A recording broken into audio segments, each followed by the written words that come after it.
The emergence of tech oligarchs who have so much more power than any one politician and who even have the power to organize information space. How long will that group of people want to live in a democracy where everybody gets a vote and wealth is supposed to be distributed more evenly? There are some members of that community who have become illiberal or anti-democratic for exactly that reason. What's bad about democracy is the idea of polarization. Okay, polarization. Okay, why? Because in a democracy, you have different political parties. And they can reach a point where they just refuse to work together. And all they care about is destroying each other, regardless of the consequences for the nation in geopolitics. And this is what's happened in the United States so far right now, where in America, Trump hates the Democrats much more than he hates the Russians or the Chinese or the Iranians, okay? All right, so the way you put America into check is by enhancing the polarization and causing a civil war. Okay, so this is the most controversial prediction, okay? I predict that there will be a U.S. civil war and Trump will get a third term. You think Trump will get a third term? Isn't that constitutionally illegal? There are things that are unconventional and immoral and wrong and evil and dangerous. And there are certain things that are illegal. Trump getting a third term is not illegal. So let me explain the loophole. What Trump could do is this, okay? There are two possibilities. The first possibility is in 2028, he has his son, Don Jr., run as a president, and he runs as the vice president. And then when Don Jr. wins, if he wins, then Don Jr. could abdicate and Trump would be the president.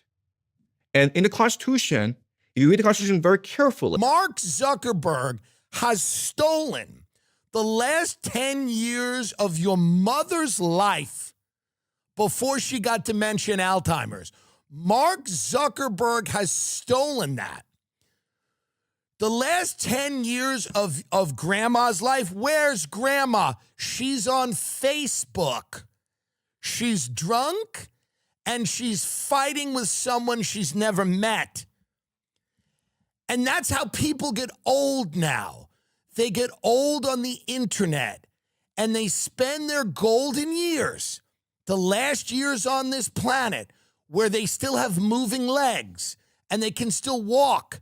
They spend it shut in their home on Facebook talking about Iran. Posted a video supporting Trump on my social media.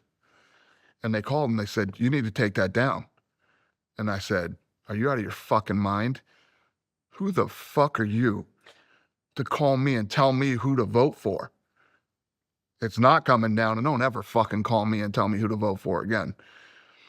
Then they called again, then they called again, then they called again. Racism detection or something. It's just like, if the SPLC says you're bad, you're bad. And you're bad means you get kicked off of all the social media platforms. It means you get debanked. It means you can't get a job. It means it's just like total, absolute, social and economic death. And in my view, I've been very vocal on the debanking and censorship topics. In my view, that includes, very deeply un-American and I think in many cases unconstitutional removal of both free speech rights and also literally the ability to bank. If you are a globalist, you are anti-middle and working class. It's really in the U.S. Mm-hmm.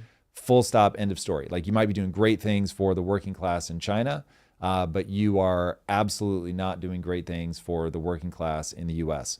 And so America has to come to some sort of reconciliation of like, okay, I hate Trump. I don't want it to be done his way. But right now, the entire message is I'm not Trump, fuck Trump, stop Trump.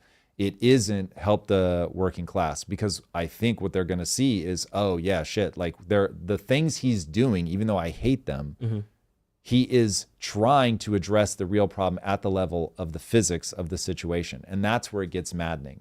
He shoots himself in his own foot by being as bombastic and rub it in your face of the other team mm-hmm. As he possibly can be, which of course, the reason that he got elected was because this is a populist moment and that's what people want. Identity politics was like gay and woke for the longest time until the white guy in his 20s was forced to confront himself with either we develop some in-group racial preference, or we're going to go extinct, I think. What's just so interesting is that I've noticed that this administration, which I think was elected to end identity politics, is engaged in the most aggressive identity politics, but only on behalf of 2% of the population. And so every single tweet from every person I know in the administration's like, Harvard's real problem is that it's discriminating against Jews. Meanwhile, it's like 20% Jewish with a Jewish president. And the one group that is provably unrepresented is high SAT scoring, high IQ Christian white kids. If he hadn't purchased Twitter, I think our entire civilization would look very different. Very different. It would. I mean, that sounds like a very grandiose thing to say. Sounds hyperbolic, but you're right. I think it's true because I think free speech is a core component of our civilization, and I don't really think we had it. Yeah. I think it was curated, and it was very tightly controlled by the actual federal government, which is spooky. No, it decided what we should be paying attention to. Yes. Just put it very simply, without kind of like, and that's not right. Right. Because when they're telling you to pay attention to this, and the actual issue is this, and you cannot, then you can't fix what's actually broken. Fire aid, 100 million raised. Every single person I talk to messaging me, no one's getting this money. No one's seeing $1. I go to Washington. I ask senators to investigate this. We open up the case. Now all of a sudden, Fire Aid puts out a legal letter to defend themselves. In their own legal letter from the law firm, they say several of these NGOs gave directly to fire victims. The list for the 100 million is 200 plus. Google several. It's under 10. So even in their defense, they're telling you, and again, I don't believe one of those 10 gave directly. The people that they said did, they're like, we gave gift cards. Who'd you give gift cards to? You don't think one fire victim, they're messaging me all day long, said, hey, I got a $500 gift card. So that's when I learned firsthand that these NGOs will take and right in your face 100 million and just steal it.